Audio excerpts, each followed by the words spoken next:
mate, life on the road quite literally with Nergal. How you doing, man? I'm actually great, man. I'm driving from one of my flats to the other one now. Just spent like a week in Sopot by the sea, and now I'm going back to Warsaw. Yeah, just it's a beautiful day. It's 24 Celsius. It's your weather, man. I guess, like the place that we wanted to start was with you having just released this bunch of Cure covers. Where did your love for that band start? Because there's so many songwriters in our world that have such a extreme love for the Cure, despite them not being a band that take bands from our world out on tour or playing Donington. There are so many bands from our world that love the Cure. What is it about their songwriting in particular that kind of resonates with you? I think it's one of those bands, along with Depeche Mode and Bauhaus and I don't know, like Behemoth and Nick Cave and few others that that are able to create a certain darkness and and and and express it in a more mainstream way, so to say, without losing that edge, without losing the atmosphere. The band that is able to write songs and still sound sinister and creepy and very engaging, and that's how I see that. Plus, I think like the reason why I choose to, or like David Bowie, same story with like, it's kind of funny, to see some of the kids, they're being like so enraged, like, oh, no, Behemoth, no matter how hard you try, the Cure will never sound metal. By the way, what are you doing? You should cover Venom and Slayer and so on. And I'm like, man, we've been there, we've done that, okay? It's cool to, get out, like leave your comfort zone and make band like The Cure or David Bowie, which we did, or Nine Inch Nails cover, which we did in the past, or Killing Joke cover, and just make it sound Behemoth and maybe something beyond that. So I just see it as a very challenging effort, and it feels right, and it feels artistically very stimulating. So I don't know. I think it's a great band, absolutely timeless discography, especially with albums like Pornography and Disintegrate. And like lately I got the singles. I don't remember the name of the singles on vinyl, and that was the one that was on my turntable like quite a few times lately. Amazing collection of singles. So yeah, that's it. I just love to challenge myself as an artist. I mean, I like to stay in my niche with my left leg and with my right leg, just to explore and try to do something less predictable, so to say. Yeah, I can see why you would do that. One of the big questions that I had personally is there are some bands that's back catalogue is so sacred. Was there ever any apprehension about tackling the Cure? Because there's no such thing as a half-hearted Cure fan. Uh, no, I must say I'm not a die-hard, but I'm an admirer. I'm a fan, but I'm not like a die-hard fan, and I do not know all the discography. To be like completely frank with you, but that's fine. There's like beats and songs that like totally correspond with me.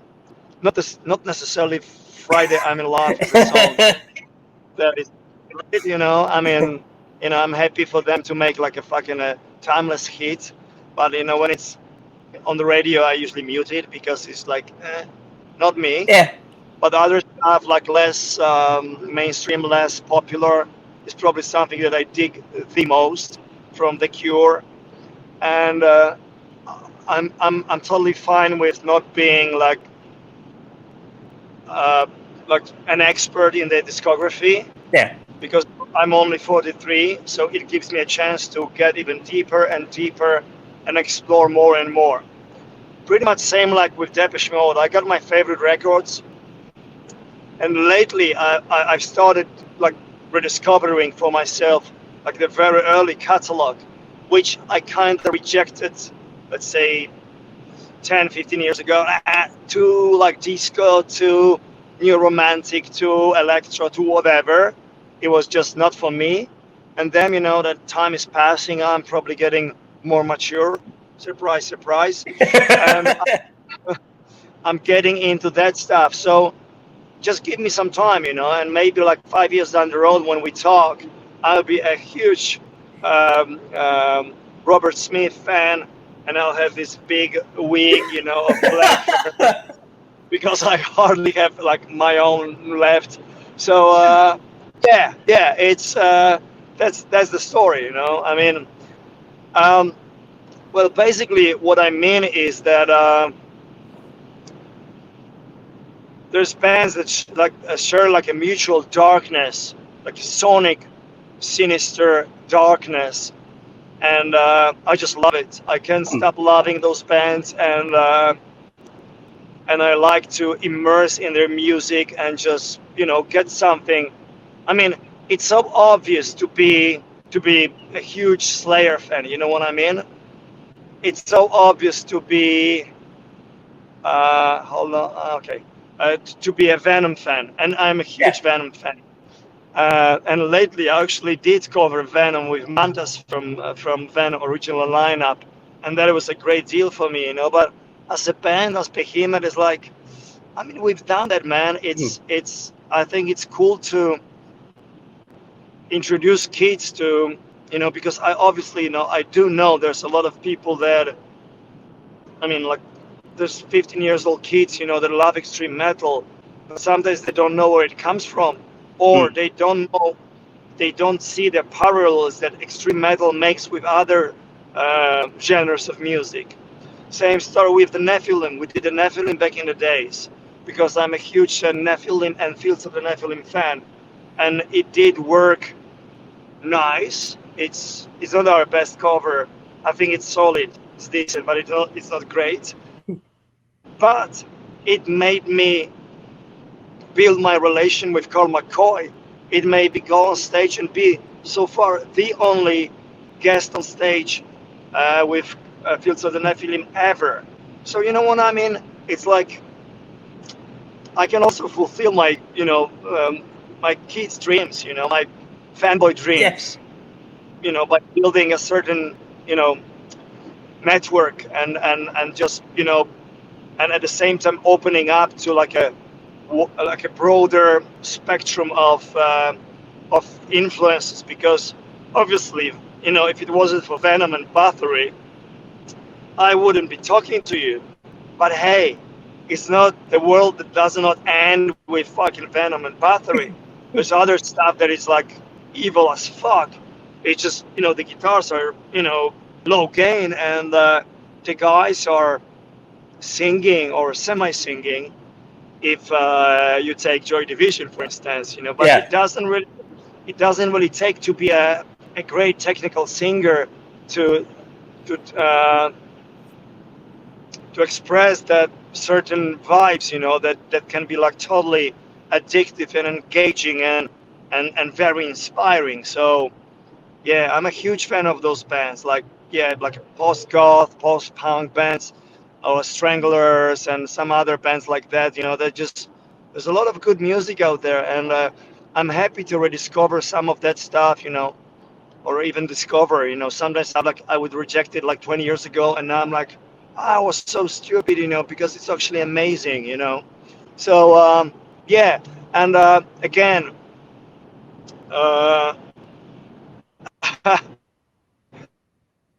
I remember, like, I was reading some comments, underneath like the video and stuff, like kids were like thinking, oh shit, Behemoth is getting soft, and some of them, they're not even aware that this is the cover, and there's a band called The Cure, and I'm like, holy shit, I thought that everyone, even including my mother, Yeah. knows The Cure.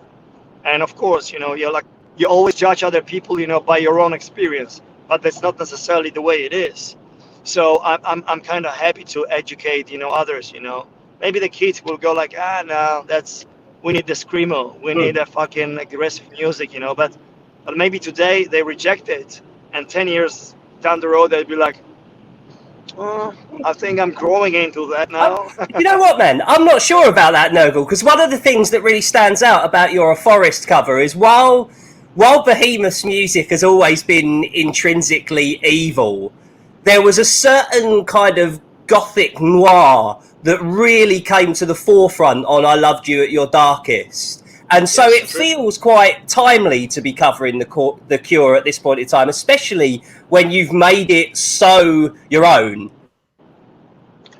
Yeah, that was the point, to make it our own, and then to be faithful to the original notes. So if you know the cover, you'd be like, yeah, I mean, I can hear it's a cover, but I'm happy that he didn't try to sing like Robert Smith, because no one can match that, and like you really need to know your place in line, and then that's what makes making covers exciting for me. Is like I don't want to do like copy pasting, because yeah, just want to deliver something more. And you're right. A Lecture to Darkest had some spots that kind of, yeah, I mean, makes you aware that we are also influenced by that genre, and we just mix it up and and blend it with extreme metal, with black metal and death metal, and we try to make it our own, try to make it unique, and I hope we do. So yeah, probably 10 years ago I'd say no. I'm happy that we are mature enough to bite the bullet and challenge ourselves with such classics. I've seen some comments that are like, people are blown away. They're like, "Oh, my favorite, all-time favorite song," and you made it. But there's also comments like, "Holy shit, you ruined it. It's so bad." And I'm like, it makes me happy because I've never been into mild in-between comments. Yeah. So whenever it's very polarized, that's a very Nergal vibe there. I mean, I don't want to be anything in between. Love me or hate me, So I really, like, by that, like, judging by those comments, I know exactly that, again, I was 100% sincere. Yeah, and I guess the other two tracks that are on the EP. Yeah, Am I right in saying that they were part of the I Loved You at Your Darkest sessions? true, true. Okay. Uh, yeah, I mean, we recorded like 17 pieces altogether, for that session, and even though the album is only like 47 minutes, which is like a semi-long, not very long, but not very short, it feels longer because it's all like, it's the way it's built up, the dynamics and everything. So it's not very much longer than the Satanist, but it feels like it's longer. I don't know how to explain it otherwise, but I hope it makes sense. And while some of the bands, I don't want to mention their names, because I'm a fan of those bands. Like, I listen to, like, their other records, and I'm like, why it's so long, man? Enough. I mean it. Enough Yeah. is enough. No, I mean, I don't want to say that. No, I mean, because they're one of my favorite bands, But like some of the big bands, I don't know if it's an ego thing, like, oh, we got this 13 songs, they're all on the record. Sometimes, trust me, from the outsider point of view and from the producer point of view, I feel like, guys, if you'd get rid of like 3 songs in between, like somewhere from the very center of the record, it would be way better balanced out. It'd be way more interesting as a whole. And then, of course, you get into arguments and people tell you, yeah, but these days it's not about the albums anymore. Well, I understand that we don't have time anymore. Maybe during pandemic we do, Yeah. but pandemic will be over, and then again we'll just skip on Spotify. We still do. And that's a sign of times, signum temporis. That's how it works. Okay, but the fact that is the global tendency that we think singles is not gonna change my way of viewing the record as a whole. And there's some of the bands that I don't want to mention names. They start with I, they start with M. They're amazing, and I love them, but they should record. They should do shorter records. You're And the records, picking the small bands, then, Nergal. yeah, okay. I'm gonna pick small bands. You know, I'm gonna give you a perfect example. My friends from a Swiss extreme metal band called Bolzer. Yeah. They have probably 4 EPs out and 1 full-length album. And when I talked to them, even themselves agreed. I think that EP format just works better for us as a whole. And I do fucking agree with that, you know. That's why the next Behemoth album, for some reason, my mindset and the way I see that in my vision here, shouldn't be longer than 40 minutes. I just don't want it. And I feel it. It's hard for me to explain. We just got beats of music here and there. It's no finished songs yet. But I don't want to go that direction. I don't want to deliver like 50 or 60-minute long records. I don't want to do that. I don't want to overkill of music and people being like confused. And because it's even, I think that, you know, then, you know, imagine you got I Love You at Your Darkest, which I think is very much completed record, very coherent. Throwing these 2 songs there, it would make these 2 songs strongly compete with other strong songs. Yeah, I agree. So it doesn't mean that it was very difficult for me to make these choices. And I'm like, no, I mean, we can still release them at some point. They're gonna make it to Spotify. They're gonna make it singles. They're gonna be on YouTube. No problem. Evo E, probably gonna, like the nearest occasion, we're gonna perform it live. Because, oh, cool. Yeah. So it's not like, you know, they're of a lesser importance. And I think the fact that there is this pandemic now, people are spread out, you know, we can't go and socialize. We're starting to, but you're calling from US? Yes, well, I'm from London, but I'm here in LA now, yeah. Okay, so you're fucked big time, you know, especially in New York. Cheers, mate. Yeah, but hey, like in a month or 2, you know, things will go back to normal. London is no fun either, you know. You had like fucking almost 300 deaths like the day yesterday or the day before, while in Poland we had only 2. So I'm not saying, you know, it in a wrong way. Just watch yourself. But what I'm saying is like that a lot of people really appreciated the fact that we delivered that music. We dropped that little bomb, the grenade, let's call it. Yeah. You know, in between the cycles. And I remember I stopped being a fan of EPs a while ago, and like I just want to deliver records. But then, you know, I had to like accommodate myself, just be more flexible here, because hey, there's gonna be a really long period not very long, but you won't be touring, you won't be delivering anything in between. There's no festival season this year. And I'm gonna spoil an information now. Behemoth won't be doing any shows next summer either. So that's gonna be the longest no-show holidays for Behemoth in our career, in a touring career, because there's always been something, which I think is good. That's why we decided, no, we are releasing these songs. We are paying, you know, we're gonna invest our own money to film a video for a movie, because it's almost like a movie for a forest.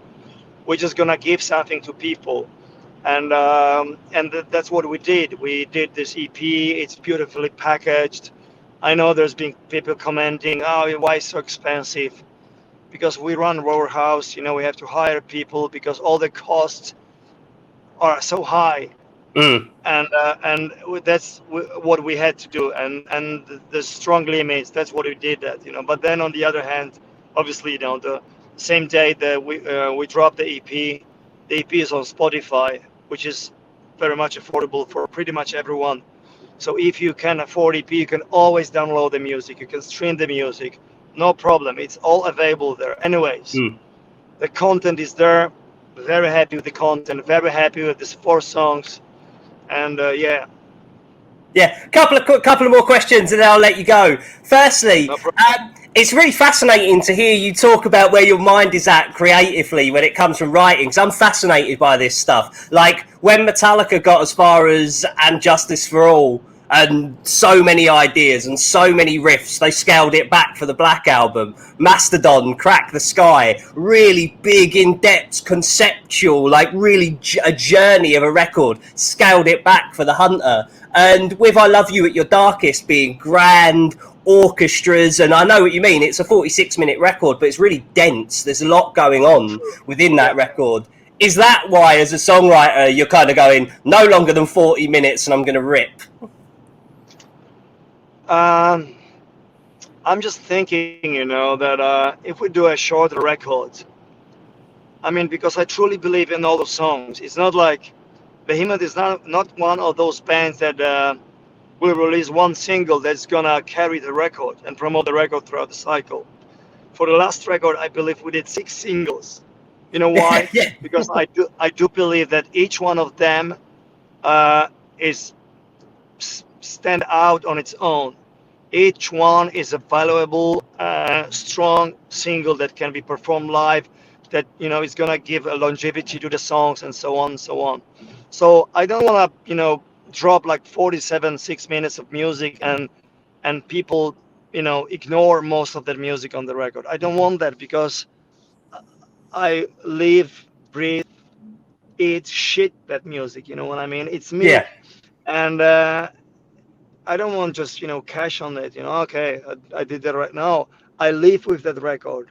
It's a testimony of who I am at this very period, and I always stand behind the records, behind what I sing about, behind what I say, and I don't want people to be indifferent to that. So now I think because our attention is so distracted by all the stimulants all over the place, we are overstimulated, and it's just too much. So I just think that doing maybe 8-song album, people will it's gonna be easier for people to process the record, to remember all the songs. You know what I mean? That is the problem that I have with most of the music these days, and especially a lot of extreme metal music. You get this fucking bomb of noise, and it's like, and I'm like, I need something like the hooks. I'm missing the hooks, and I'm like, where's the hooks? When you ask me about, I don't know, Venom black metal or Altars of Madness, or I'm wearing a Blasphemy shirt, I can probably name all the songs. I know with Blasphemy it's gonna be difficult to hum the songs with the band. You know what I mean? I remember the songs. It's very important for me to that the record will be perceived as holistically, and yet you will remember. Oh, I remember that Behemoth album. It had an acoustic on that song, and it had piano on this one, and then they did a song that is just weird, and they might not remember the titles because there's too many titles. There's too much of everything, but they will remember each particular song. I don't want to deliver like a blurry picture.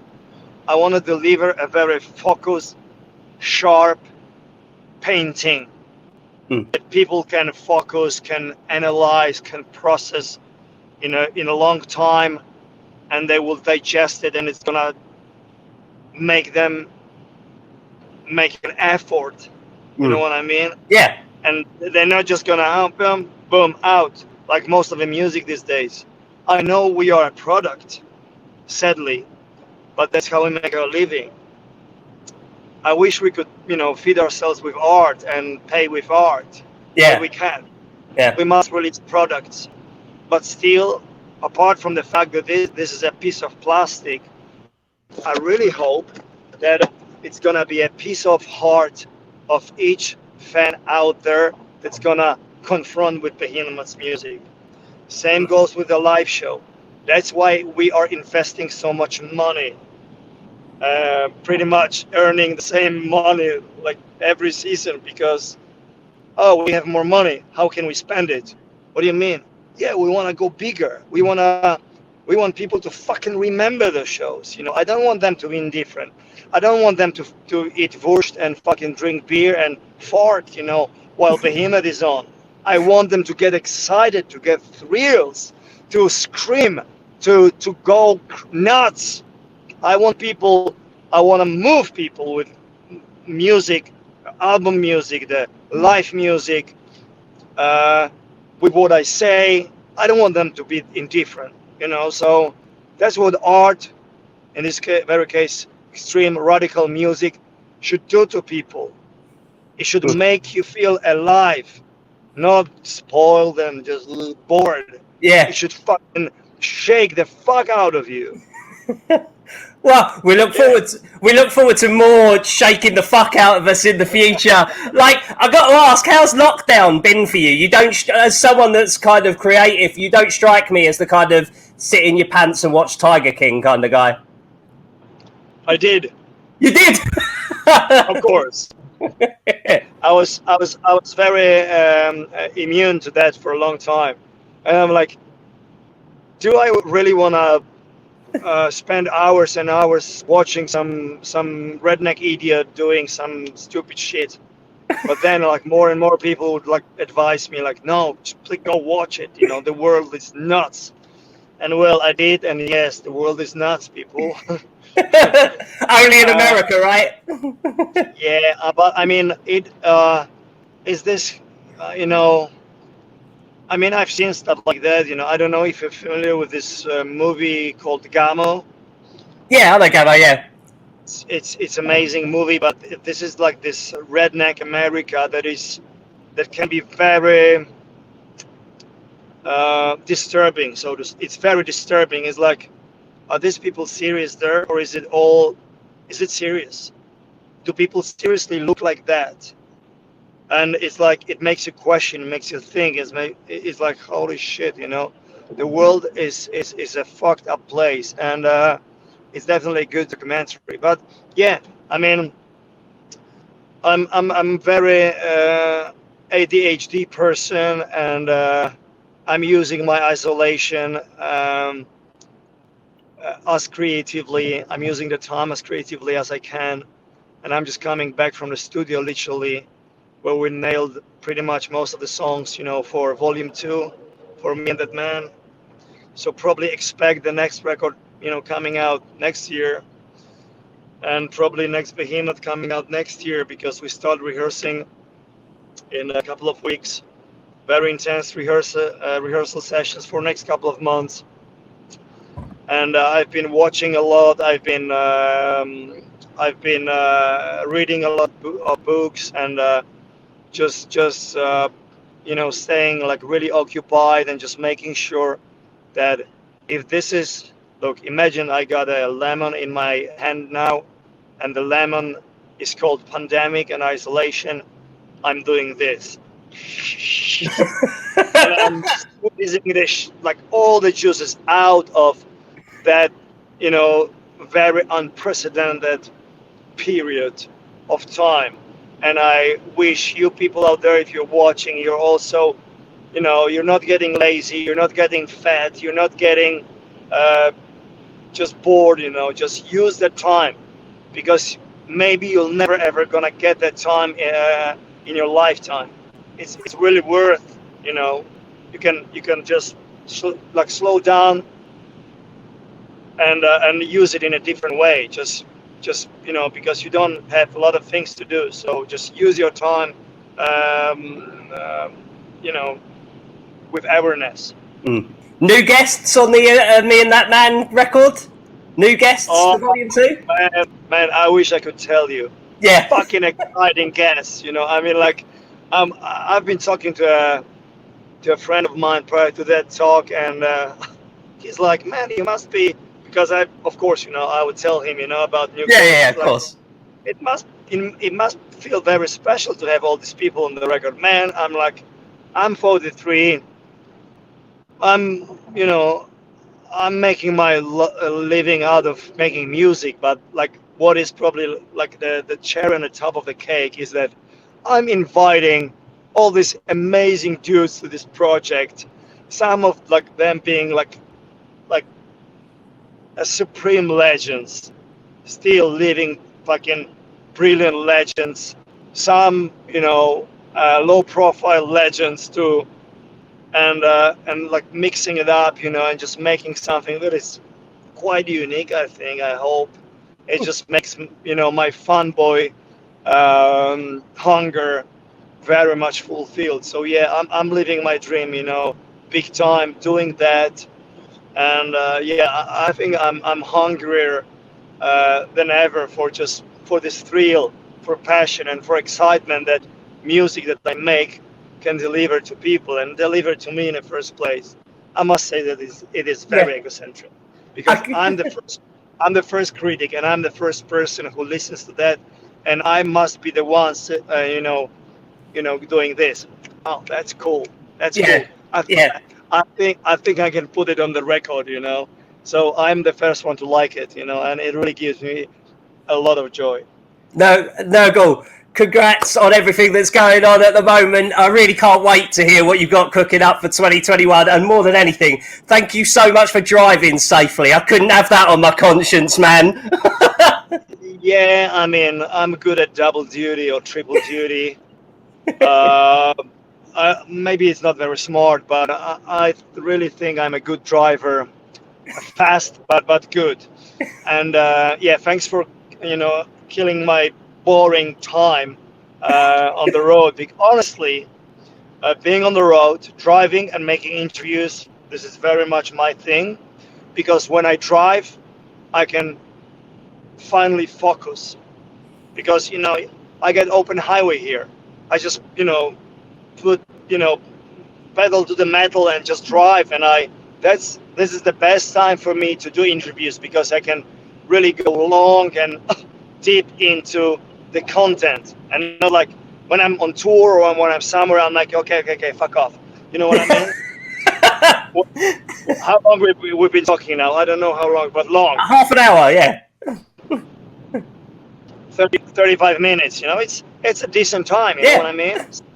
So I really hope you get like a really in-depth interview about, you know, what is happening in my artistic life now. So yeah, thanks for your time. Appreciate it so much.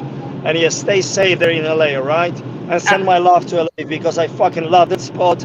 I miss my friends there, and I'll be there as soon as, you know, there's, you know, flights. I'm so flying to LA. Well, we'll see you soon then, Nergal. Stay safe and we'll see you soon, mate. Cheers. Bye. Cheers, bye. Bye.